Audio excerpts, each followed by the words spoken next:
Ladala. Bawadana. Wonten mengeti ngadhawuh menapa, Nger? Paman Arya, wonten dawuh anak Prabu.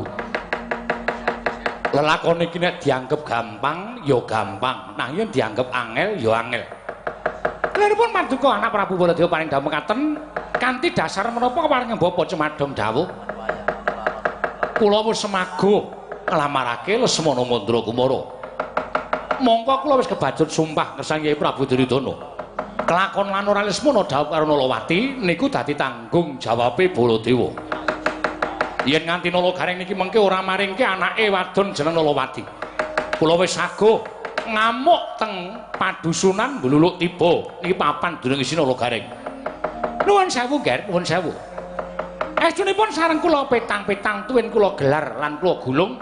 Menapa ing sampun dados pangandika Paduka menika nuwun sewu kiranging pametang lho, Ger. Sabab nuwun sewu ingkang winastan jodho menika wonten astanipun Gusti Karya Jagat. Siji pesti loro jodho telu tibaning wahyu menika ingkang ngasta sanes para titah ing mapan wonten ing Janaloka nanging panguwasaning dat kamurweng dat. Monggo jengandika anak Prabu Baladewa menika sampun sagah mala kramakaken Lesmana Mandra Kumara nuwun sewu. Menawi wonten bobol boroting lampahan menapa mboten lajeng leling semi dhateng asma Paduka piyambak. Lah niku sing lagi kula pikirke. Niku sing kula penggalih. Yen nganti niki mengke Gareng ora menehake anake wadon Nalawati dadi jatukraman Lesmana. Wis dadi tekating Baladewa. Nadyan dirasani wong akeh, dikandha wong pirang-pirang. Nanging wis dadi sumpahing Baladewa, kelakon lan ora Lesmana tetep dadi tanggung jawab kula. Ning kula suwun Bapadura sampun ngantos negakaken dhateng ing putrapun Baladewa. Paman Arya Semantuna ugi sampun ngantos supe bidhalaken sanggening para Sata Kurawa ngodol lampahipun ing putra ing Mandura. Iya. Sedaya para Sata Kurawa sampun samapta ing gati sawiga ing diri kok nggih. Malah sak mangke Lesmana sampun dipun inggahaken wonten ing Jempana Joli-jolat. Pambayanging pinanganten kakung sak mangke sampek dipun usung dening sangganing para Sata Kurawa. Menawi kula mekaten sampun ngantos karunden damel. Monggo, Bapak Penembahan dipun caketi perdusunan Bluluk Tiba papanipun Nalagaring. Oh nggih, nggih. Monggo kula dherekaken, Ger.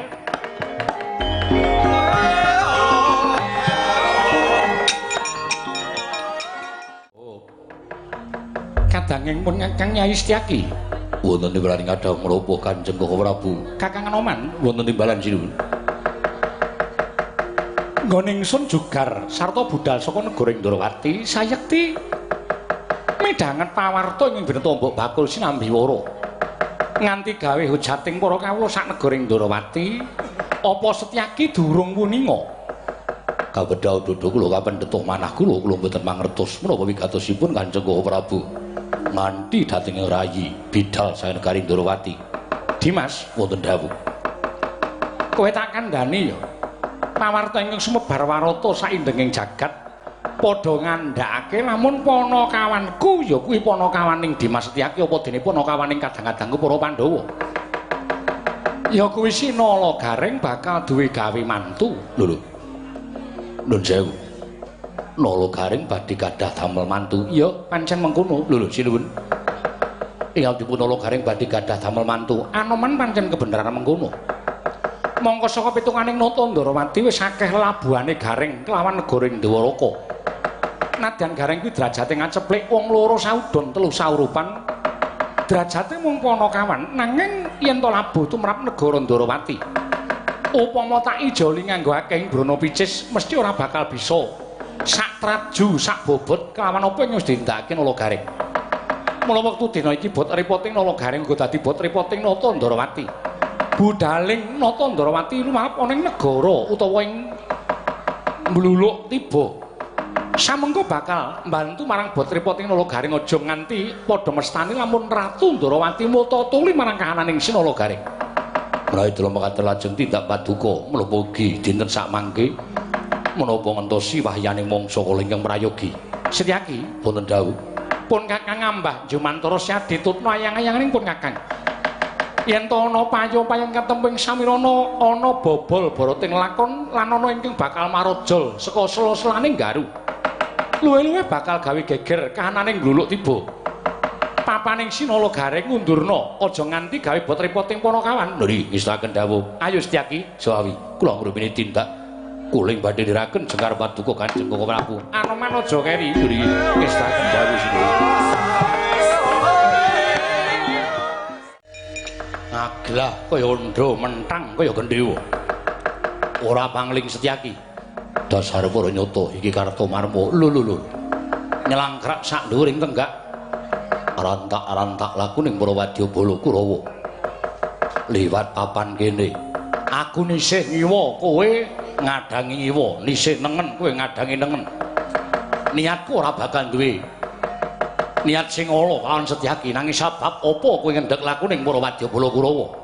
Menyang endi papan Kurawa mesti bakal gawe geger, mesti bakal gawe rusak.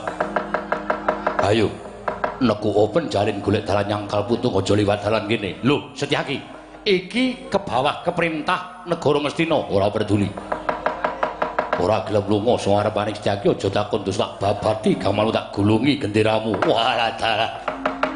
Nempe loro nggih pati sumuk nyawangi dam terbelo wani nantang karo Kartomarma. Biyen aku kalah karo kowe saiki durung karuan. Kaya apa aku sing tekaning pati maju jangka untapke nyawamu marang kayanganing Bathara Yama gletho sirahmu kene marganing patimu parah.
Anoman Suwatama. Lho, ora basa.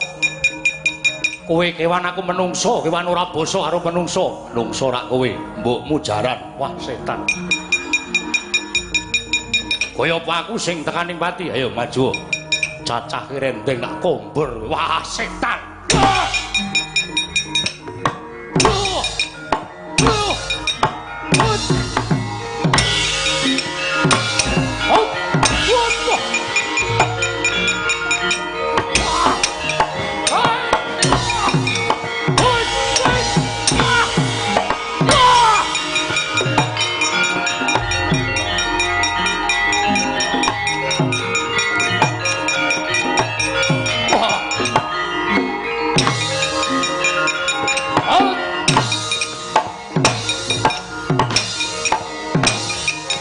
Sok tumbak jebol dadamu.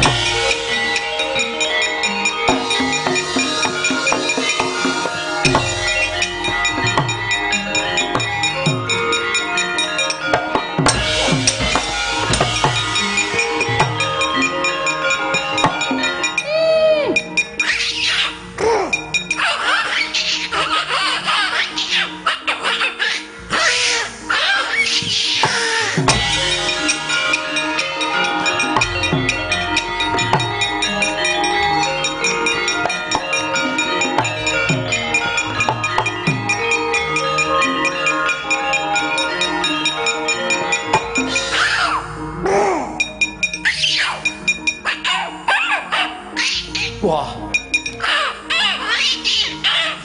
Oh. Gus. Wek. Put. Mati. Wah. Oh.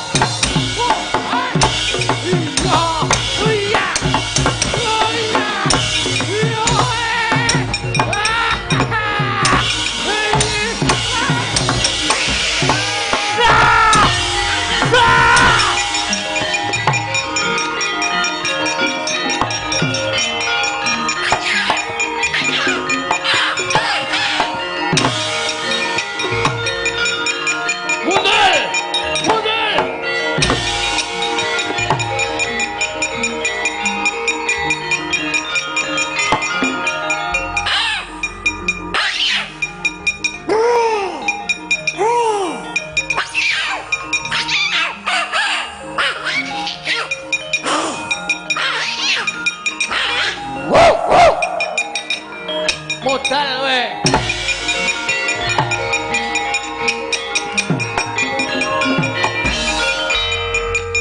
Asem. Aku ki Satria Senopati kok meng kalah karo Kirik.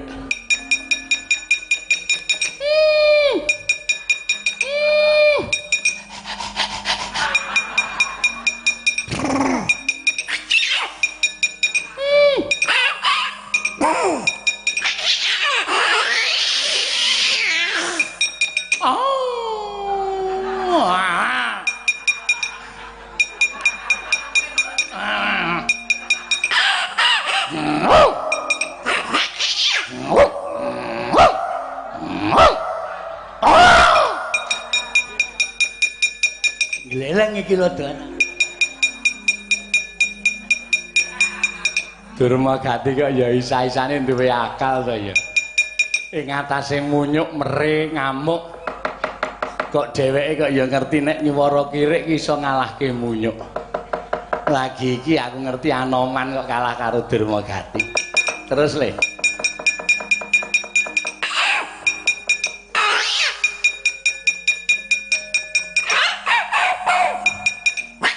Hah?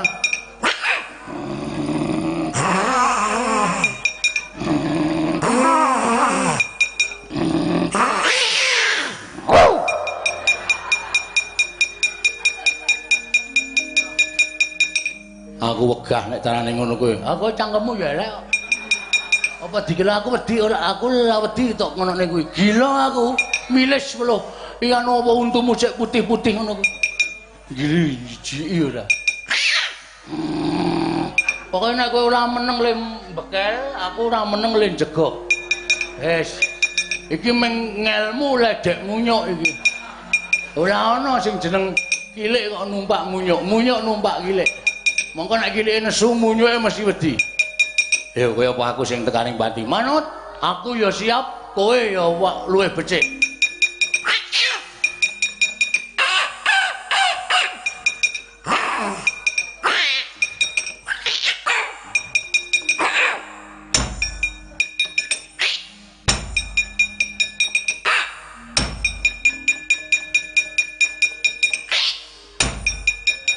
Dasi atos banget ya.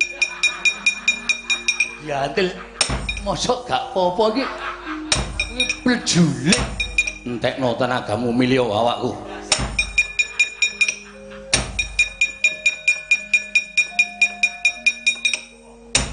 Si aku tak takon, "Ngopo? Kowe satriya iki ngantem terus ngono ki tanpa diwales ora isin?" Ora. Nek dipresani piye akeh wanine mengan jotosi nek dijotos ora gelem ngono kuwi ora wirang. Kulawa iki gak duwe wilang.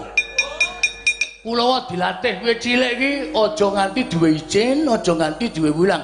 Mula aja nganti duwe izin ki calate siji, saben esuk mangan jangan bung. Sune gedhe lai gedhek. Wis to, percaya aku. Ya ora ketang pisan aku males karo kowe. Hah? Ora ketang pisan aku males karo kowe. Kowe tak tunjuk lho tiba kok wis arep. Nek kowe nglekal kowe sambat aku lagi mbok wales ora apa-apa. Mosok kowe ora apa-apa aku mbok wales ki kowe izin ora? Izin. Izin yo meneng wae. Tak ajale.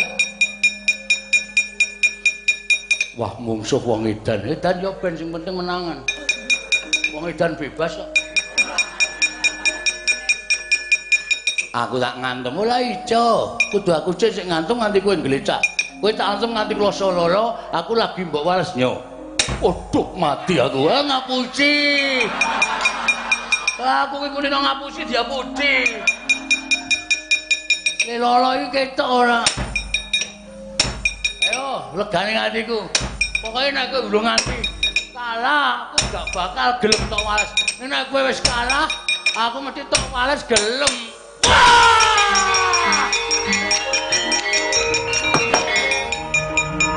Anoman! Anoman! Anoman! Ya ampun! Anoman! Wah! Aduh! Aduh! Wah!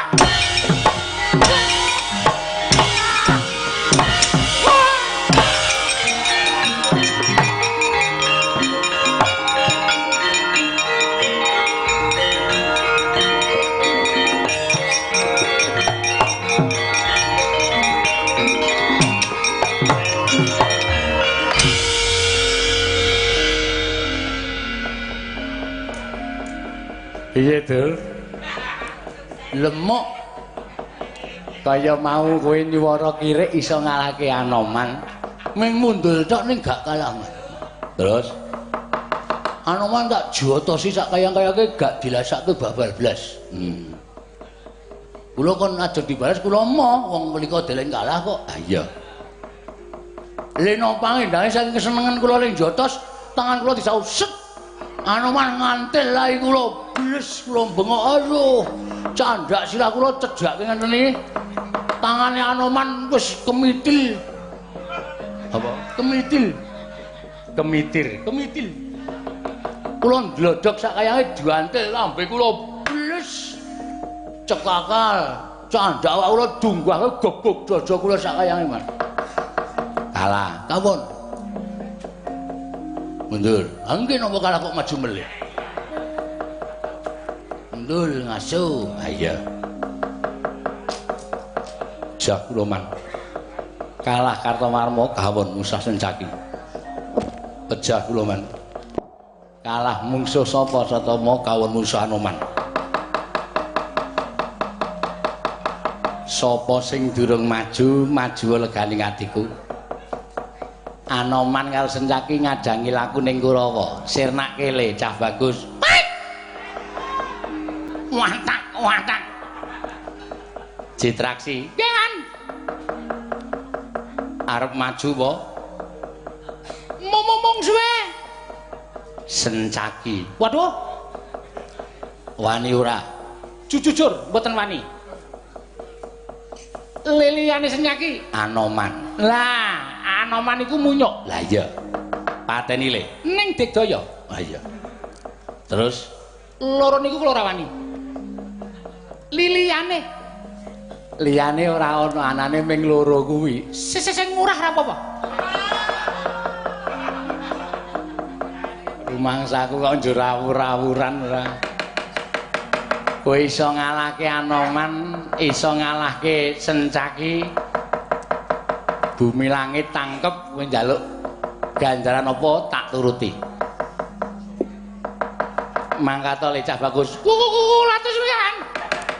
Kula dhewe ajeng tumandang ngasorake Sencaki karo Anoman. Sencaki Rene to, metu rene to. Omong kok ming nang jero kotak.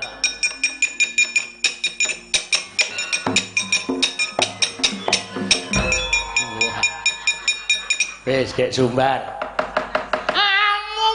Susu Ramrata Jaya Timeja. Jaya Merata. Jaya Merata. Sencaki Anoman kowe aja gleleng pacakmu gembelor sirahmu. Sapa sing keke to? Raden Citraksi. Ya kuwi Kukurawa nomor 34. Kowe nomor 34 to. Cek cerewet. Lho. Ya wis. Niki nek ngenten iki aja disaruwe rembugku. Oh iya. Sencaki nggawa godha wesi kuning Anoman mateko aji. Ajine Anoman apa, Man? Mbuh. Ajine Anoman apa, Man? Aku ora ngerti. Mateko aji. Aji Jaya Kawijayan. Nek wis Citraksine sapa sing ketok kelakon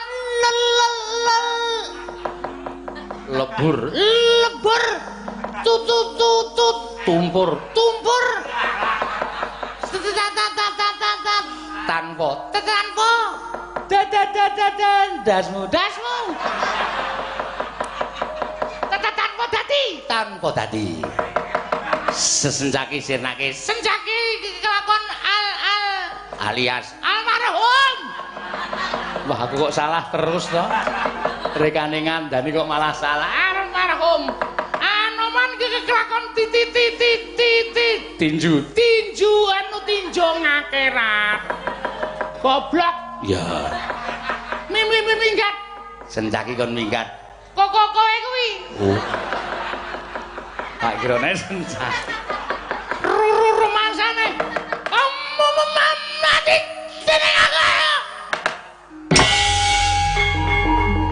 Alon wae. Baleni.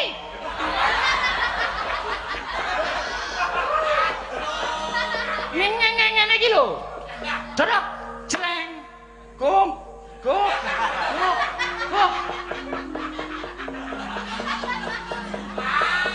Sing ngempul wong Faihung. Ora tanggap kowe. Tak tokke kon bayang Semarang. Arek gabung sapa kowe?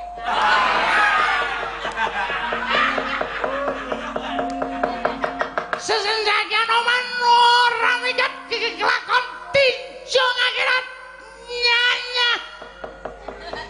nyawamu. Jos.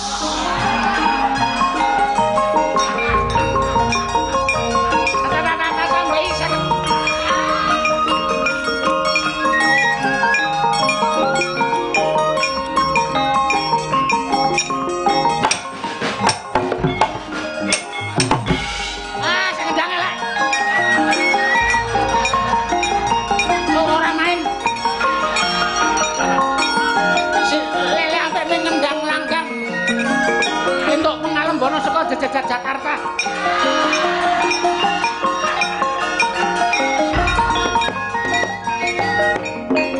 Iki piye apa iki?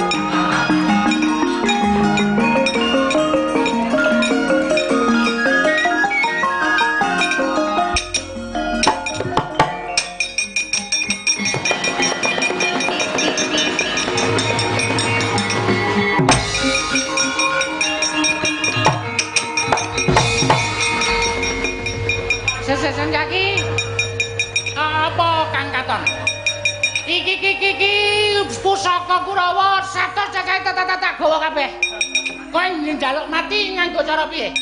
Nganggo graji ana, benda ana, keris ana, jemparing ana, tumbak ana. Peliman pedang ana. Pedang ana. Kabeh wis ana kabeh. Kowe njaluk piye? Kowe njaluk mati cara piye? Ya Diwano. Apa dikira aku wedi? Apa dikira aku wedi karo kowe? Pusaka yen nganti sonatone awakku meguru karo kowe. Tenan apa piye? Tenan. Diwano. Mosok. Ayo Diwano. Kowe njaluk mati cara piye? Ayo Diwano. Kon nibake kabeh. Ora gelem nibake pusaka bareng, aja kan dusta. Tanganku tiba ning sirahmu ora pecah dadi papat. Aja duntangan oman. Ayo Diwano. Ayo dibake. Buang kowe. Kok malah dibuang? Lah mengko nek tak tibake nenek kowe ora apa-apa. Aku cilaka. Mula timbanganku cilaka, pusaka tak buang. Terus Perdamaian. Banyak yang cinta damai. Kurawa edan kabeh. Perdamaian Senjaki. Jaluk ngapura. Ya ora dadi ngopo sok meneh rasa sok melu-melu. Betul, aku ki ya ngopo melu-melu. Tekan kira aku mung kebrongkot omongane Pati Sengkuni.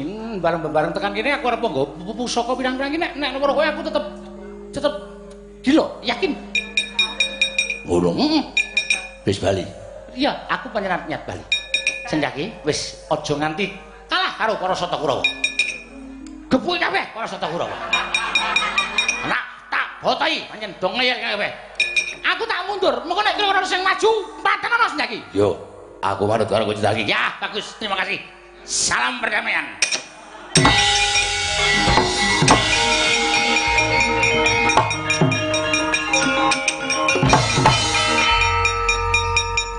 Piye, Cid?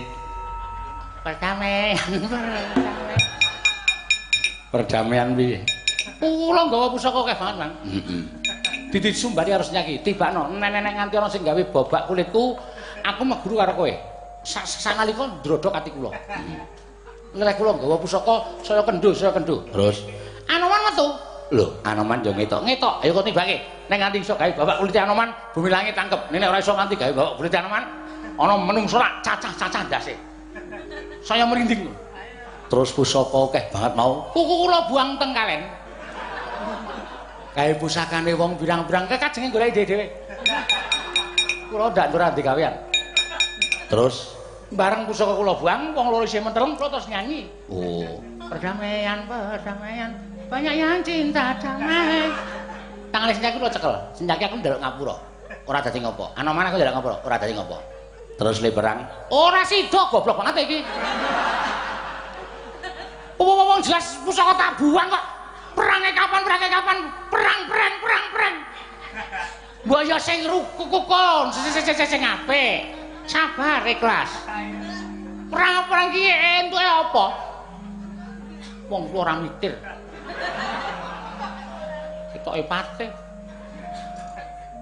Blokon. Sing kuat wae. Wong anggere sabar mesti gedhe rezekine. Gedhe barokahe. Kurawa nekuk penjaren golek dalan nyangkal putung nek konangan anak Prabu Mandura malah didukani le, golek dalan liyane le, golek dalan liyane.